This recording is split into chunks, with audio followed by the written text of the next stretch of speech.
Hey guys, what's going on? It's Link here. Welcome back to another one of my Xenoblade Chronicles 3 guides. Now, in this guide, I'm going to be teaching you how chain attacks work, how to properly set them up so you can do multiple rotations, somewhere up to like 3 or 4 rotations if you're lucky enough, honestly. So, first things first, the one thing we need to get out of the way. Now, here's a couple pictures that I want you guys to pay attention to. So, one thing you guys need to know is over on the right side over here, you'll have a couple different commands, tactics, if you will, that you can turn on. So always make sure you turn off follow leader, because if you turn that on, they're gonna bundle up together and they're not gonna attack the enemy. They're just gonna hang out with you.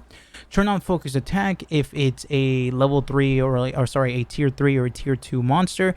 Turn it on, it will automatically make sure it always attacks the same monster you're attacking. And then of course, turn on fusion skill, because these different combos and arts and whatnot help you increase your total chain attack meter, if you will.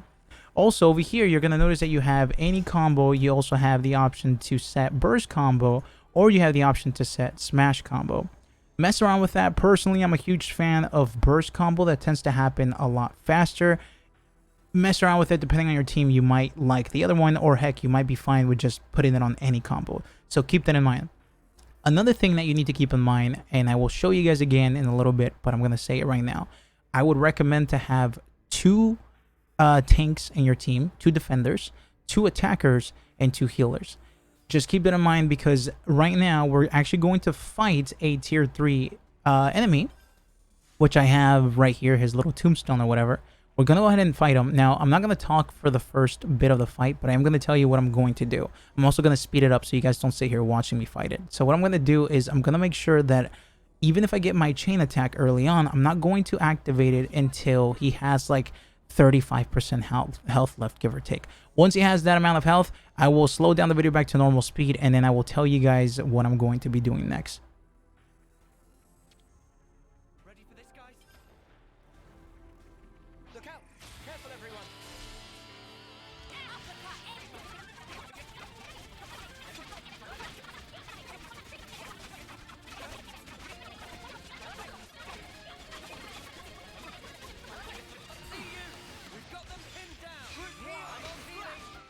Alright, now that he's around 35%, what I'm going to do is I'm going to activate chain attack now.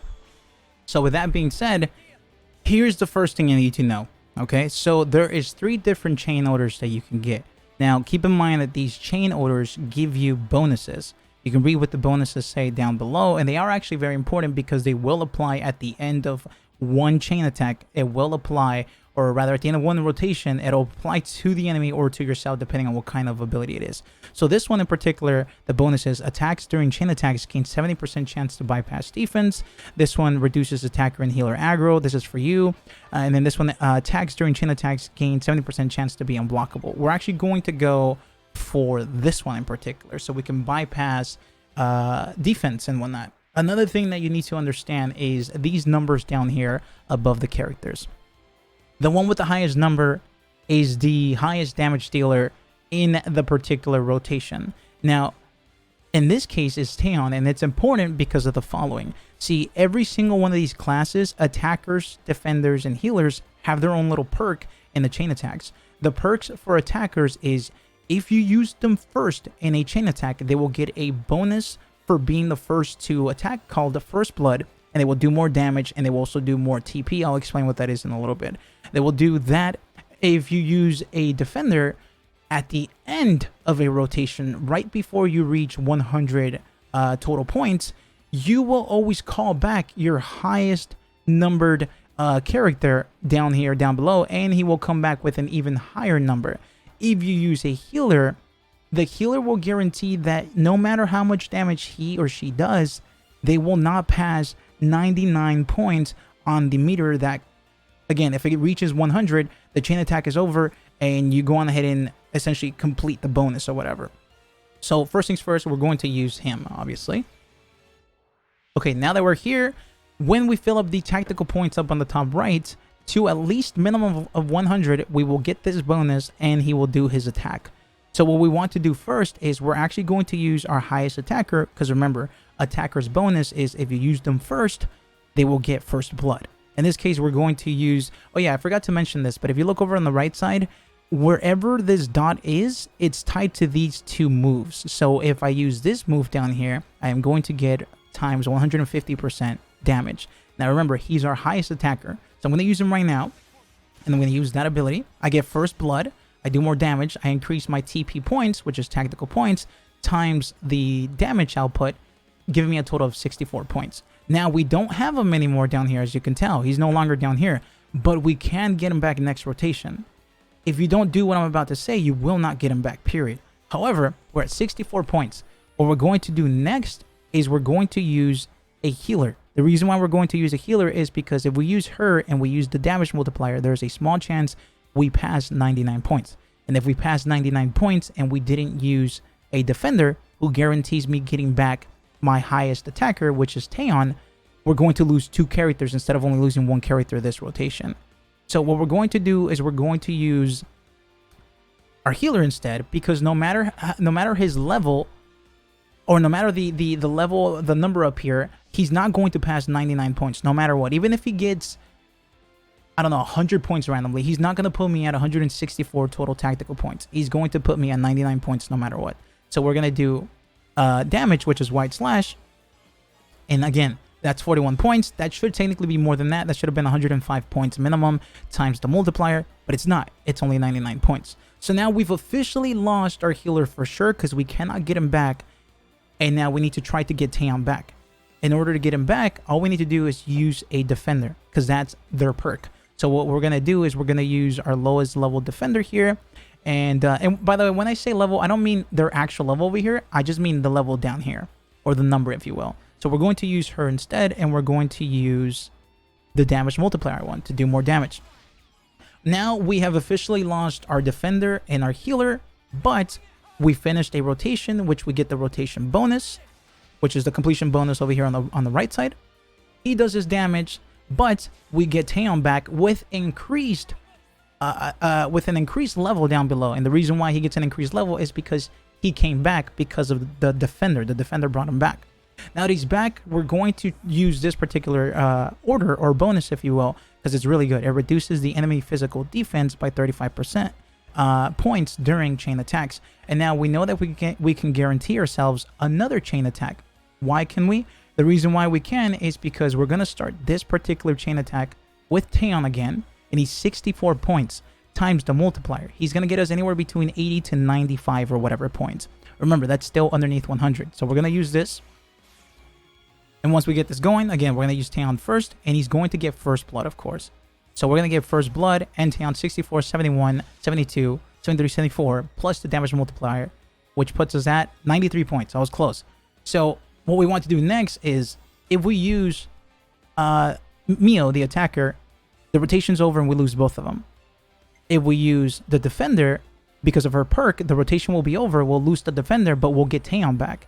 But if we use the healer, we can do more damage, and it will not pass 99 points because that's the healer's perk. So we're going to do that right now.